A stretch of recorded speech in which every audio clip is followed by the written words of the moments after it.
Olá, tudo bem? Galerinha, bom dia, boa tarde, boa noite, né?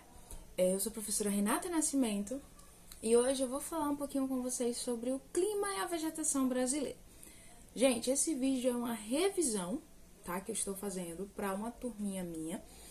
Então, tá? Os assuntos vão ser de forma bem superficiais mesmo, porque o assunto já foi tratado de uma maneira mais profunda durante as aulas, então é uma revisão para eles durante a semana de prova, beleza?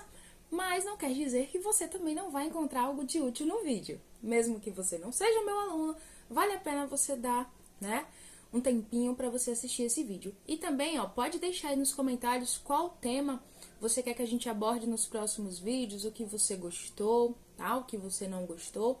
Então, vamos nessa, beleza? Olha, nossa aula vai ser baseada no livro didático, né? Utilizado pela minha turma, tá? Então, qualquer divergência, qualquer coisa, eu vou estar corrigindo posteriormente nos comentários, tá bom? Primeiro, quando a gente fala de clima, a gente tem que pensar no seguinte: o que é clima? Tá? Clima é a associação do tempo. Simples. Tá, mas o que é associação de tempo? Como é que isso acontece? Um clima, gente, para ser determinado, ele precisa ser estudado aproximadamente 30 anos. Tudo isso? Sim, tudo isso. Por quê? Porque o clima dificilmente ele vai mudar, a menos que aconteça, né, uma catástrofe ambiental, alguma coisa do tipo. Então, vamos pensar no clima como aquilo que acontece todos os anos durante as estações, né? Vamos pensar no seguinte: todo ano a gente tem um período de chuva, a gente tem o período de estiagem, a gente tem um período de menores e maiores temperaturas. Então, são classificações, né? São características básicas dos tipos de clima. O Brasil tem vários tipos de clima. Por quê? Porque, como a gente sabe, nosso país tem uma dimensão continental, né? Nosso tamanho no sentido norte e sul, né? E até leste e oeste também, acaba nos proporcionando vários tipos de clima. O Brasil é um país intertropical, ou seja, ele fica entre os trópicos de Câncer e o trópico de Capricórnio. Nós somos cortados pela linha do Equador, né, lá na região amazônica. Então, isso influencia diretamente nos tipos de clima, tá? Essa proximidade da linha do Equador, vocês já sabem que quanto mais próximo da linha do Equador, maior a irradiação solar, maior a temperatura. Então, quanto mais próximo da linha do Equador, né, maior vai ser a temperatura dessa região. Pensando nisso, a gente sabe que no Brasil a gente só tem clima quente. Por quê? Porque a gente fica muito próximo da linha do Equador, beleza? A gente tem no Brasil climas como equatorial, tropical, né, que podem ser divididos em tropical úmido e tropical típico, de altitude, semiárido e subtropical. O clima equatorial é o clima quente e úmido. É o clima que tem pouca variação de temperatura durante o ano, né? Sabe aquelas 4 estações que a gente vê em filme? Esquece. Dificilmente você vai sentir essa transição de uma estação para outra no clima equatorial, tá? Porque normalmente são verões quentes e chuvosos, né? Nos invernos a gente tem uma amenizada no processo. Mas assim, é 10 graus para Renata? Não, gente, é uma amenizada muito superficial. Então, assim, quando você pensa nas cidades da região norte do Brasil, você pensa em cidades com temperaturas elevadas, né? São cidades que chovem frequentemente, até porque lá, né, tem o privilégio de ter a floresta amazônica. E a evapotranspiração das plantas acaba aumentando essa umidade no ar, o que acaba fazendo com que chova mais, né? Isso aí pode ser até assunto de uma próxima aula, comenta aí embaixo. Então, a gente tem um clima quente e úmido. Quente principalmente por causa da proximidade com a linha do Equador e úmido principalmente por causa da própria floresta e dos corpos d'água, né? Como os rios, que lá a gente sabe que tem vários rios, uma bacia hidrográfica extensa, aumentam a umidade do ar, aumentam a transpiração, né? O que faz acontecer mais precipitações, terem mais chuvas. O clima equatorial, por sua vez, ocupa quase todo o território brasileiro, né? A maior parte, vamos dizer assim. E ele pode ser dividido em tropical úmido, que é região litorânea, né? Que é a região mais próxima próxima dos oceanos, quando a gente pensa o quê? Gente, isso aí é ciclo da água, né? Evapora, condensa, precipita. Resumidamente seria isso.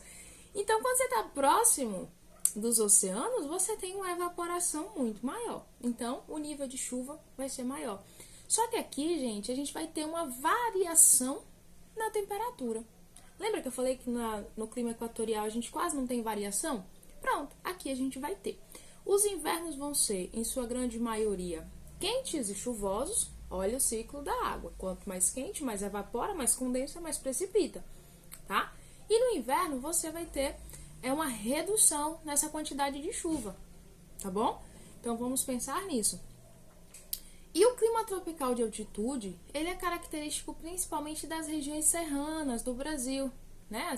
A região da Serra Paulista, Rio de Janeiro e tal, porque são características de regiões mais elevadas. Porque, gente, quanto mais a gente sobe, mais frio fica. Então, se você vai subindo, subindo, subindo, subindo, quanto mais alto você vai chegar na serra, no morro, mais frio vai ficar.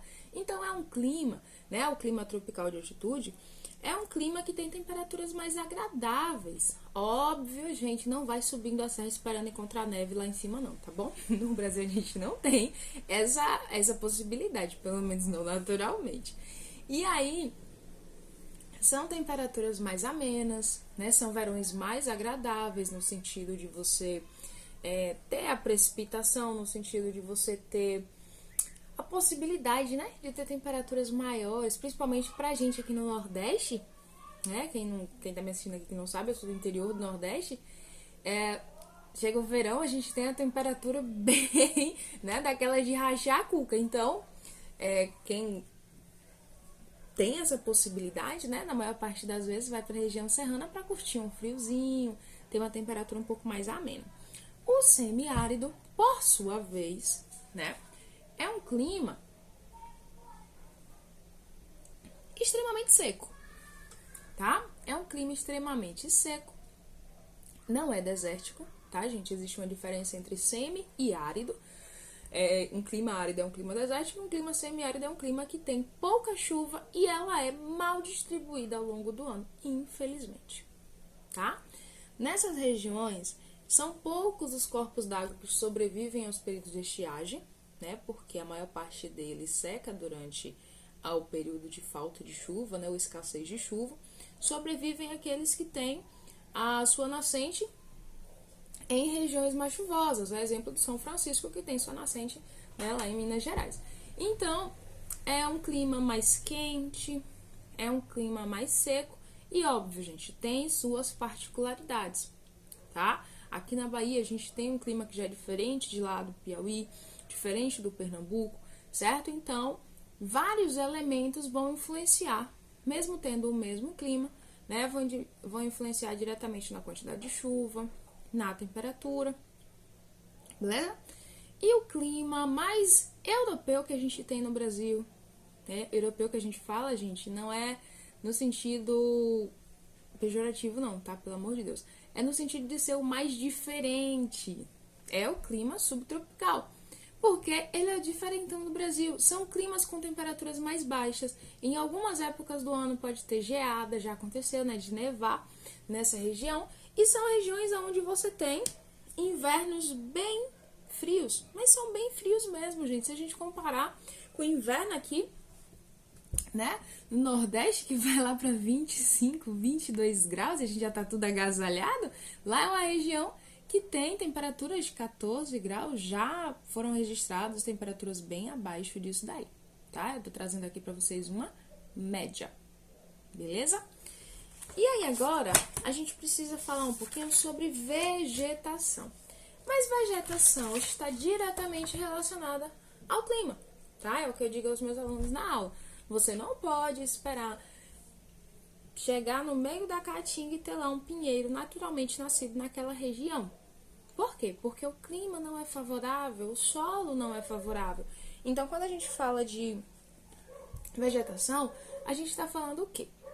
Estrutura dos vegetais naquela região, tá? Principalmente quando a gente fala de vegetação nativa. A gente não está falando de vegetação artificial, vegetação colocada lá naquele lugar, não. Tá bom?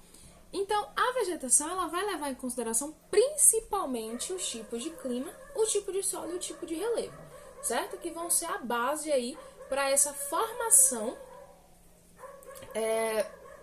desse tipo de vegetação, tá?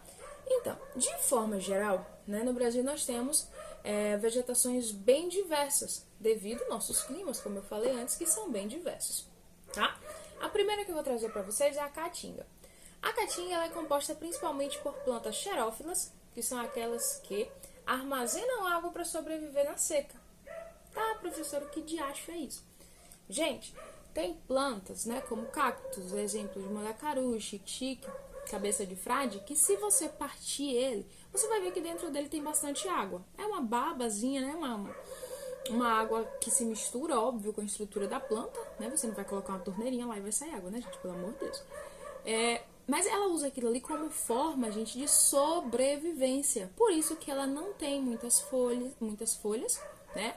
A maior parte delas contém espinhos, tanto para sua proteção quanto para evitar gastar água, né? Porque a folha, ela vai precisar dessa quantidade de água aí para poder, né, florir, para poder ficar verdinha e tal. Tanto é que caatinga recebe esse nome por ser chamado de mata branca, né?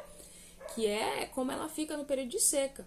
Às vezes a gente viaja aqui, né, nas BRs e a gente consegue perceber, no período de seca perde as folhas, o caule da árvore fica mais branquinho. Quando chega na época de chuva, no período mais chuvoso, fica tudo bem verdinho, né? Os mandacarus eles florescem, depois eles dão fruto, que é um fruto muito lindo por sinal, mas tudo isso, né, respeitando a resiliência das plantas, tá? Que elas só fazem isso quando elas têm água suficiente para manter a vida, certo? E além dos cactos, a gente tem o umbuzeiro, né, o juazeiro, que são árvores de um porte bem maior, além de alguns arbustos. Nós temos os campos, né, que são tipos de vegetação característicos da região sul, como eu falei, né, região de clima mais frio. É uma vegetação rasteira, que tem principalmente capim, né, capim, gramíneas de todos os tipos, pequenos arbustos e muito bem esparçados, tá, gente? Dificilmente você vai ter um grudadinho no outro, você vai ter lá um aqui, outro lá adiante. O cerrado, que é uma região parecida, né? Uma região parecida com a caatinga, mas que tem características que os diferenciam de maneira visível, como a presença de corpos d'água, né? A questão dos arbustos serem bem mais frequentes do que na caatinga e bem mais esparsos, né? Ou seja, bem mais separados. Você tem a presença de arbustos, você tem a presença de algumas árvores, mas elas são bem mais separadas do que o que a gente consegue visualizar na caatinga, certo? E além do que, gente, cerrado não é só aquela partezinha ali mais seca, não, tá? Existem partes do cerrado que são zonas de transição, né? Que também tem a parte mais arbórea, tá? Floresta, nosso país é rico, nosso país ele tem, né, dois tipos de florestas tropicais, né, que é a Amazônia e a Mata Atlântica. A gente sabe que a Mata Atlântica hoje, o que existe são resquícios, né, porque no período da colonização foi uma das áreas mais exploradas, tanto para a extração de pau-brasil, quanto para, né, a produção de cana-de-açúcar. Então pegaram, acharam bonito ali, pegaram toda a floresta, desmataram e tudo, deixaram vazio e começaram a plantar cana-de-açúcar. Com o passar do tempo, aquelas regiões foram se tornando cidades, né, vilas, tal, até se tornarem as cidades que são hoje. A maior parte das cidades litorâneas ocupam regiões que antes eram regiões de Mata Atlântica. O Pantanal é uma forma de vegetação extremamente diversa, né? E é uma região alagada, aí é onde a gente vê mais severamente a influência do relevo, porque são áreas de planícies alagadiças na região. Onde chove mais, existe a vazão do rio, né? O rio ele acaba ocupando espaços além de sua trajetória normal, e essa parte do Pantanal acaba passando a maior parte do tempo alagada, inundada, né? Então você tem aí a presença de diversas aves, vários animais que conseguem se desenvolver nessa região de maneira satisfatória, né? Sendo o habitat favorável para diversos animais. E por último, tá? Eu queria falar aqui para vocês sobre a vegetação litorânea. Vegetação do litoral, gente, normalmente a gente está falando de restingas, a gente está falando de manguezais, que são regiões que estão ali beirando a praia, né? Que estão ali no encontro do rio com o mar, aonde eu falei na aula, né? Aonde a gente vai catar caranguejo, né?